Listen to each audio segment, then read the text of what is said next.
good day today. It's a bright morning, a brand new month, and a brand new edition of Signature Morning on Signature TV. Welcome to the program and welcome to a new month. Lillian, good morning. Good morning, Uche. And happy new month happy to you. New month. We haven't seen since the 31st of October, and today is the third day. How are you feeling? Well, I feel good, but I don't know if it's just me that wants Sunday to be 2 days. 2 days? 2 days. A weekend to be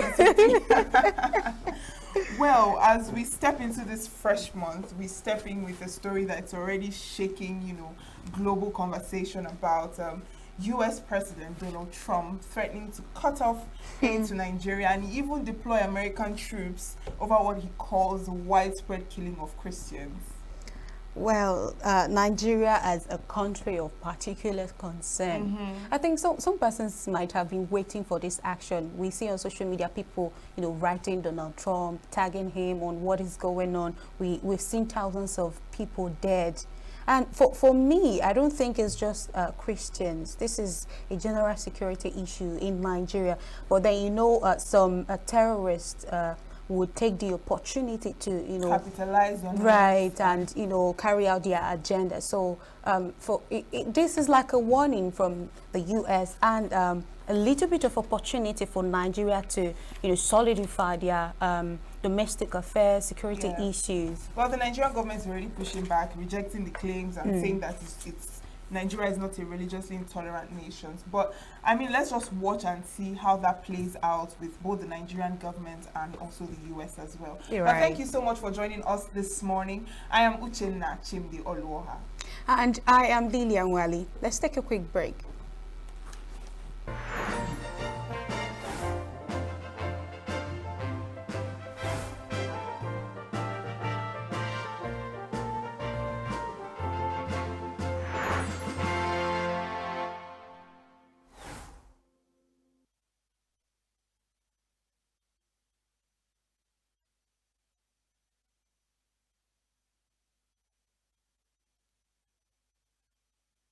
Welcome back. Now it's time for our newspaper headline and review. We'll be starting with the Punch newspaper. On the headlines, we are saying CPC blacklist, 12 Nigerian governors, other officials may face U.S. sanctions, and government officials, judges risk asset freezing, new U.S. law. Tinubu, U.S. VP may meet amid tensions. That's on page 2.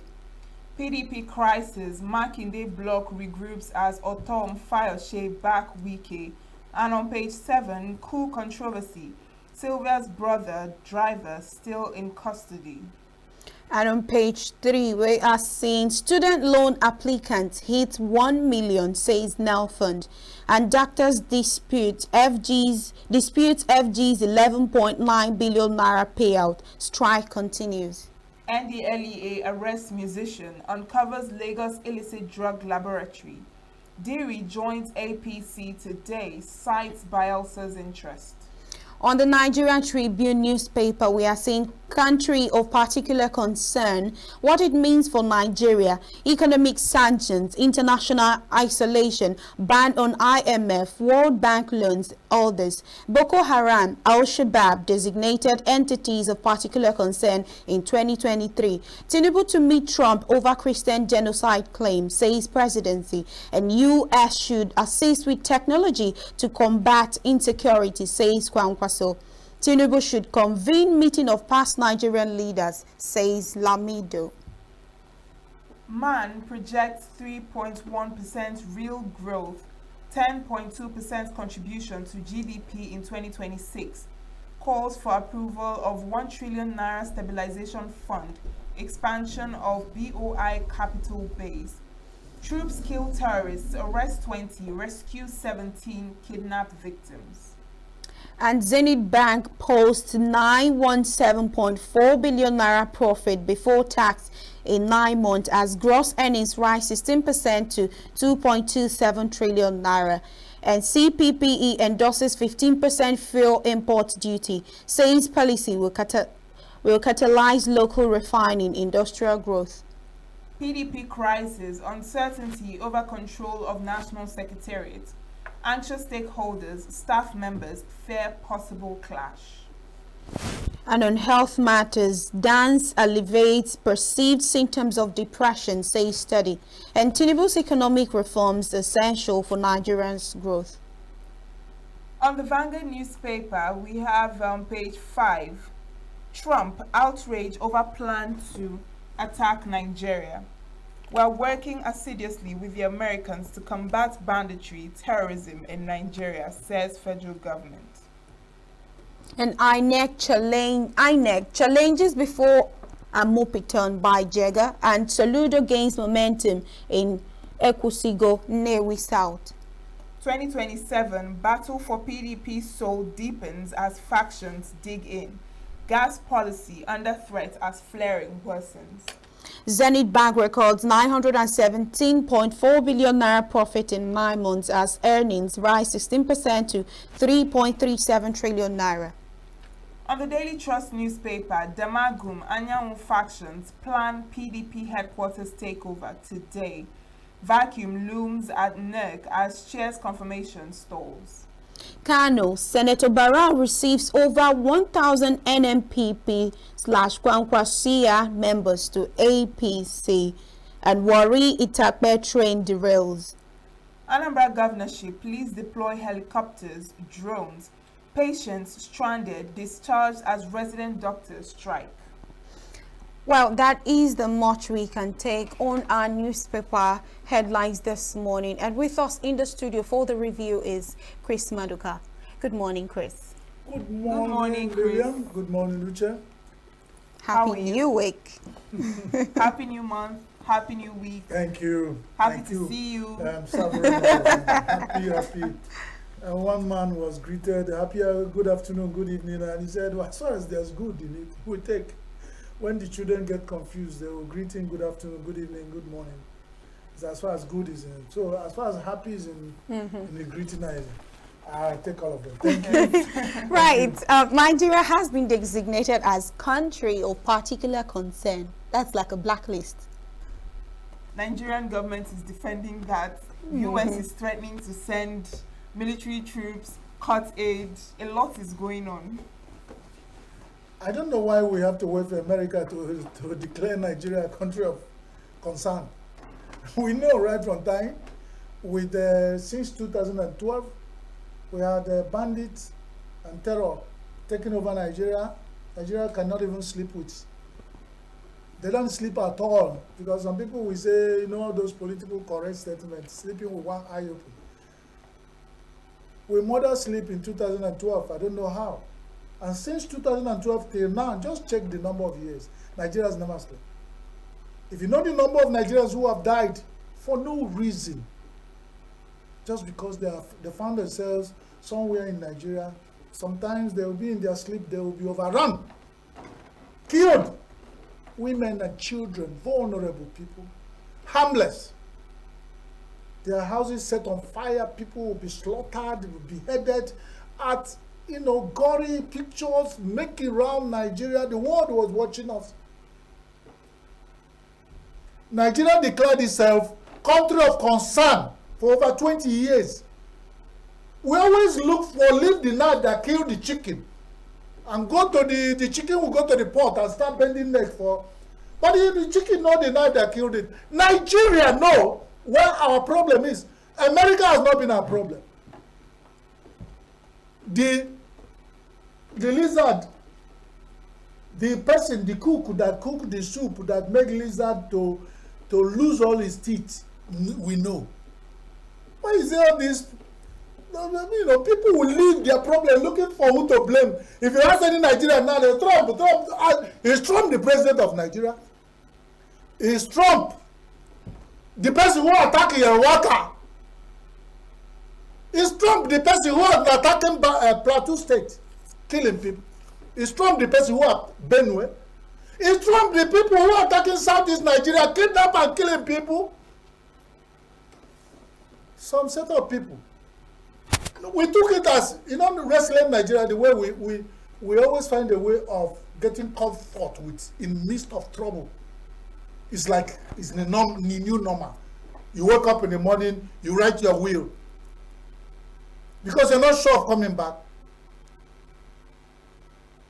Then some people said, the way our people are dying, if no other people felt that their people are being killed in this mess, they started raising voices.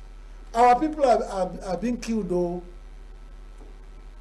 If you and your people are being killed, which I know all Nigerians are being killed, but you know how Nigerian and our case has been.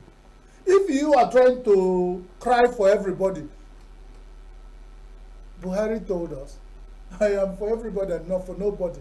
And we know how our head and how we survived that reign of nobody for everybody. I was told by my father that any goat owned by all the people, hunger will always kill. The Christian Association of Nigeria, our faction of them, we are crying, our people are being killed.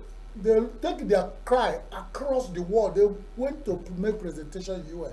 They want to address US Congress. They went everywhere, writing petitions, talking to people. Now we expected that other people would have done the same. Because if it was another set, probably let's say traditional African worshippers, that have gone to US Congress and said, they are killing us. And then when they come back, the Muslim group will go and say, we are dying, come and help us. When they finish, then the atheists will go.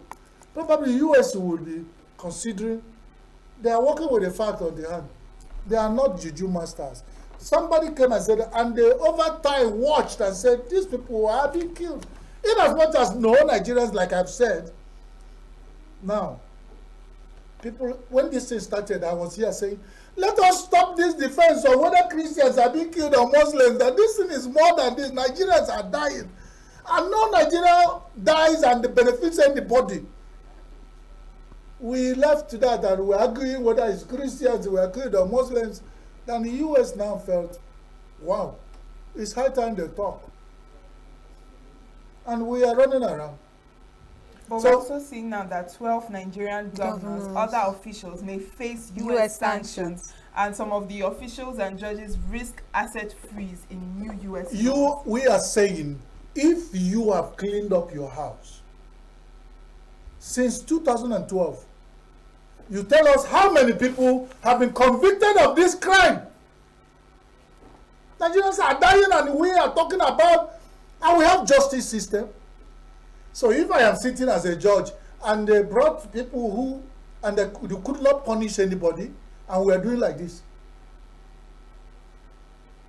some people will be traveling, and then some people will just, mob action, be no punishment. They will talk, do political alliance, and the world watched and nobody's been punished for offense of bandits and terror.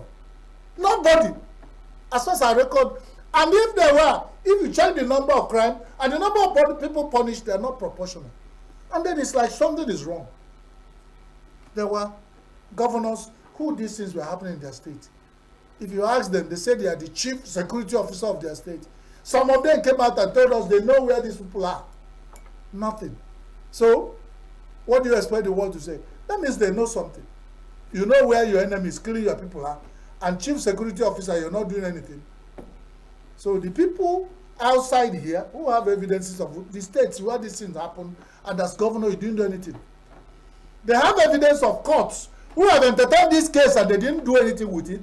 So if they list people they want to sanction, it's you to prove yourself innocent out of, I don't know how to talk about it. We know. Now we'll be talking about Trump and the CPC. That CPC, by the way, sounds like a political party. But that's by the way. What I'm saying is that we should leave our issue now and be talking about what Trump told us, what Trump did tell us. Has Nigerians looked at themselves very well and reflected and felt that Nigeria is not a country of concern with what is happening? The few people who are cocooned themselves in Abuja, at the National Assembly, at the Asorok and all, and they are safe. Even at that, their safety is even still suspect. But they feel they are more safe there. And then the whole of Nigeria, we are on our own. Now, if they think that's it, so somebody need to smoke them out of, they begin to do something. Some Nigeria has a way of working. Just this morning, somebody was saying, hey, just because America said, I will, Nigerian army has rescued how many? Is in your paper. Troops kill terrorists, arrest 20, rescue 17 kidnapped victims. Somebody somewhere said, you can see. Mwampi, the he-goat said, mbebebe. Even if it takes somebody to say, you are a country of concern, and you begin to do something, well, good. We are watching the sincerity of Trump and the American government on this, as far as they are sincere and they want to truly help us. But you know, when a man buy pants for a woman, one day, he will say, stripe off, let me see how it fits you. That's why we could have handled our case. Thank God our president said he's engaging Trump on this. Because if somebody comes to clean your house for you, he will probably see where you store your dirty linens and the undercoat. He will see those no entry bar cigar rooms where you kept some things that protect you. You don't want people to. Because you are not doing it for yourself, somebody is doing it for you. You are secret. Your nyash will open to the world. So it would have been better if we had solved our problem by ourselves and not America declaring us CPC. Okay, let's look at PDP crisis. We are seeing on the Punch, Makinde bloc regroups as Otom Fayose back Wiki. And on the Nigerian Tribune, we are seeing PDP crisis, uncertainty over control of national secretariat. Are you seeing PDP crisis as something that bothers you? That is Nollywood playing out. Is that Nollywood according to Wike, Nollywood according to Makinde, Nollywood according to Damago? They are writing scripts and playing it out. But they're using, you know, when Nollywood started in Nigeria, you use Nigeria, when somebody will do one particular Nollywood movie, somebody will go and look at those movies, change the names. Change all the names of the people in that movie and release the same story, the same storyline. PDP is the storyline. Damagu is playing it according to his own. Wike is playing from his own side. Wike and Anyanwu is playing on their own side. Then Makinde and his bloc are playing on their side. And you know, a house divided against itself shall not stand. And that is it.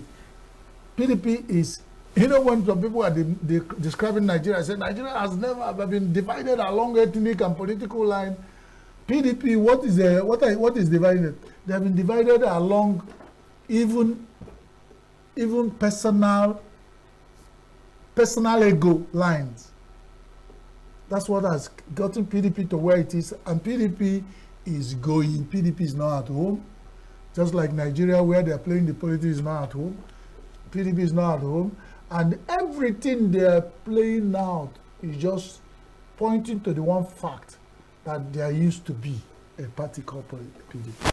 Because now they are struggling for the final, and they've been fighting in the open. They want to take the fight to National Secretariat, and that's the fight for all. Operation Wait here. We are watching out. All right, now let's talk about your Anambra election. It's not my Anambra. Your Anambra. It's not my Anambra. I just want to take exception. Anambra is a state, and probably might be from Anambra, right. But it's not mine. Okay. I belong there, so go ahead. INEC challenges before Amopiton by Jega. Soludo gains momentum in Ekusigo, Newi South. That's political. I thought we should talk about Jega and Amopito. That's more objective. For politicians who are already in the race as incumbents, wherever he gets, the press people are following him around, so where it drops more, they will say he's getting momentum. We have few hours. Signature TV is already counting down. We're going to follow the development, and then Anambra people will decide finally who gets back to government house of forecast. So at this point, anything you say, somebody will say, hey, you know, Nigerians, the knife that killed the chicken will be left, and somebody will go and start bending neck. Let's leave who gains ground and who did not gain ground. Amopito has the litmus test with Anambra. But you know my concern. Why always using Anambra as a litmus testing ground? Why is Jega telling Amopito that Amopito should do different. What did Jega himself do different?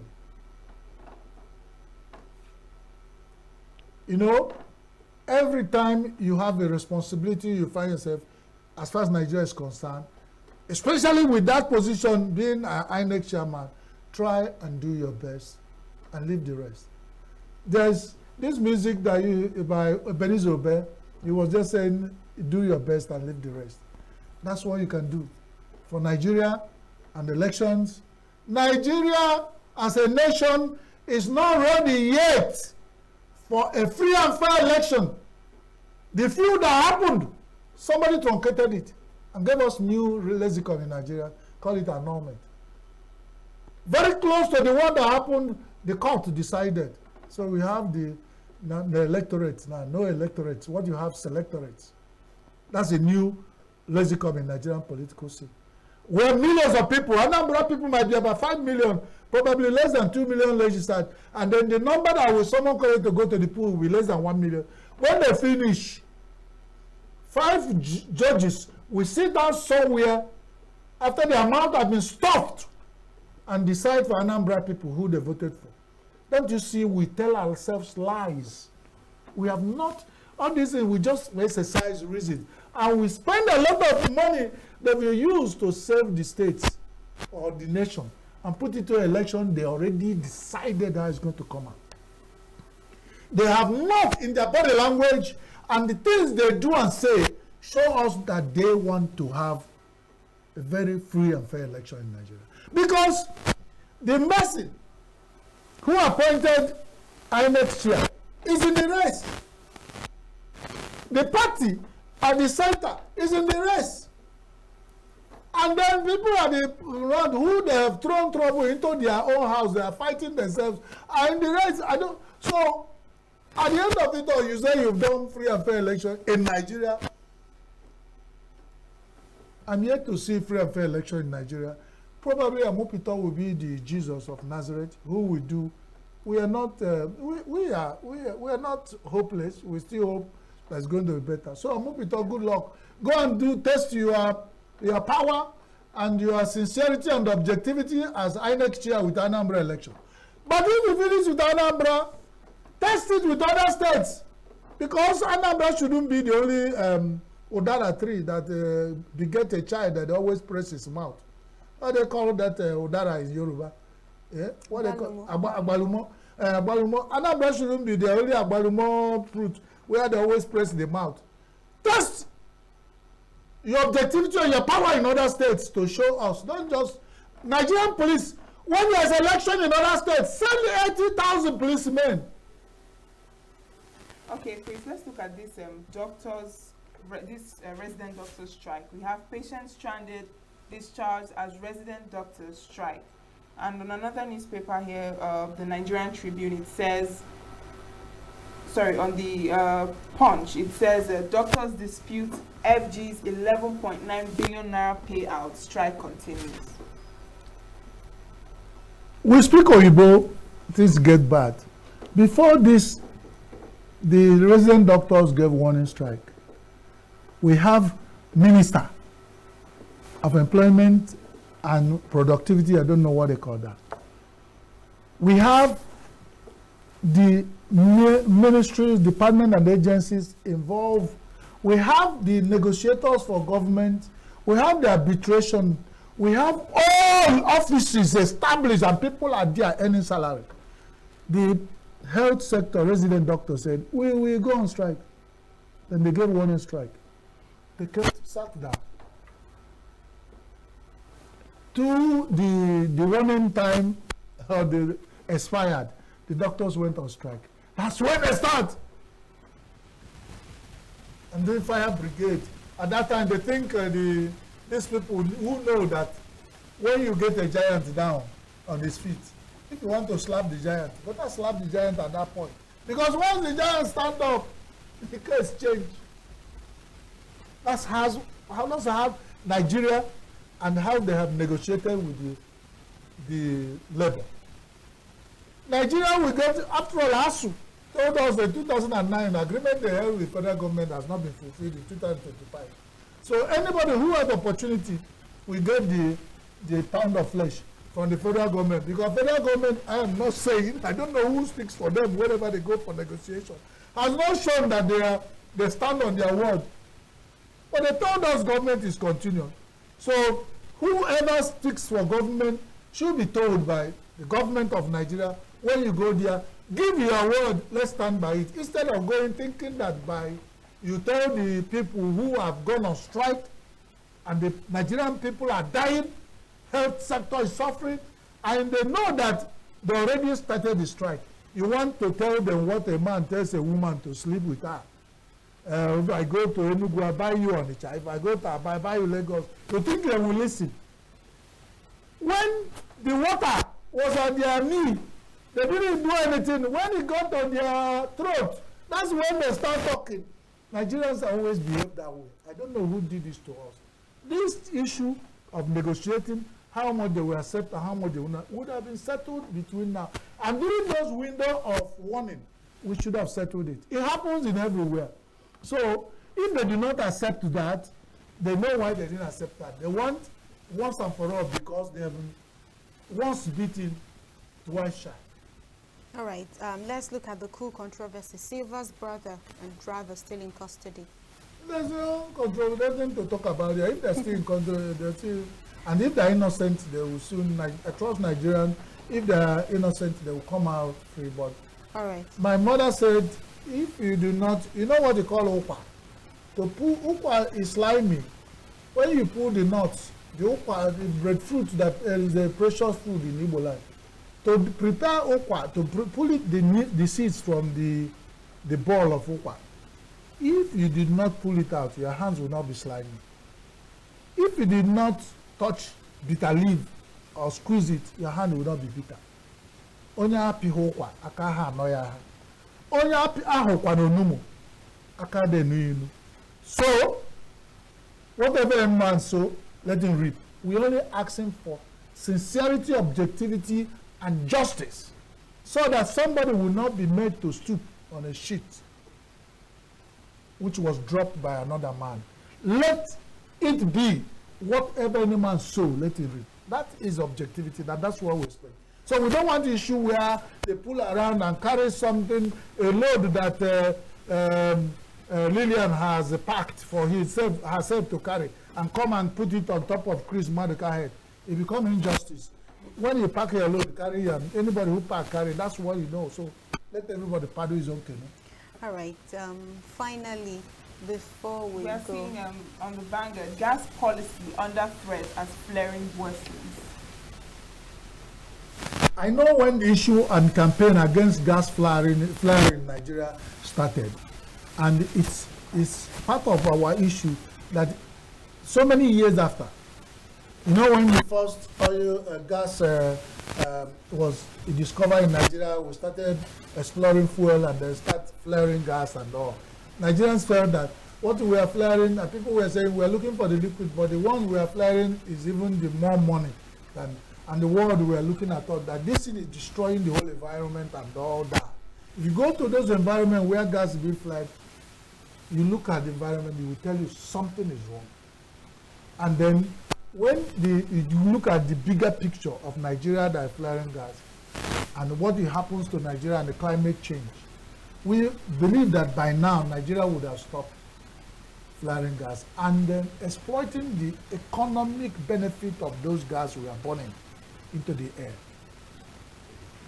Because we as man contribute to the environment, climate change, and environmental hazard we are facing. I don't know why other countries of the world where they explore and dig out oil and they refine are not flaring up. Why is Nigeria still backward? Is the world going to stop? The boss of the world, is it going to stop for Nigeria to jump out? Why is Nigeria claiming that we are part of this boss, of the global boss, and then we are still at the back We are even in the booth. So Not I even. think that's a very good question, Chris, for us to round up this conversation. Okay. Because we are out of So time. who will answer the question? Anyway, God bless you for having joined us in any part of the world where you have joined us this Signature TV, another day of newspaper review. Thank you for having been with us. Thank you for joining us. God bless you. God bless my grown-up angels. God bless the crew. Join us, Signature TV. We are going somewhere. We are going somewhere. When we get there, we all laugh together. But God bless you. But remember, God blessings are meant for those who deserve to be blessed. Right. A very big thank you to you, Chris Maduka. Thank you for joining us in the studio. Now, we'll go on a short break. Signature Morning continues after now.